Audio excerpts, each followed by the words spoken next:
In the metals quadrant, copper up over 1% today.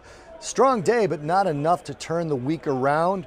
The week we're still finishing lower, and the month we're still finishing lower. Although if you look at this month versus the last few, pretty low volatility month for copper. May not have seemed that way if you were trading it, but you're looking at a month that was only down right around 1%, a little bit more than 1%.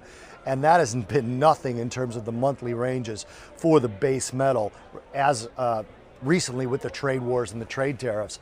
We had the Hang Seng Index rally today about 0.5%. The MSCI rallied over 1% today after pulling back later in the day. Copper is highly correlated to China's markets. Obviously, the Hang Seng is the Hong Kong index, and the MSCI has a huge China component to it. It's global indices tracked by Morgan Stanley. So when you see those rally and you see copper rally, you're looking at a very strong correlation. China, of course, the largest consumer of copper. And that rally really happened on the confirmation by a Chinese newspaper, a newspaper based in Hong Kong, that said that President Trump and Xi Jinping will meet at the G20 in the first week of November. They were actually put it. Now that was confirmed by this newspaper. As much as a newspaper can confirm anything, we had sources saying it in a US paper. Now we've got sources confirming it in a Hong Kong paper, but hearing it from both sides makes the market believe it, and sentiment matters quite a bit more lately than the actual data. Chinese GDP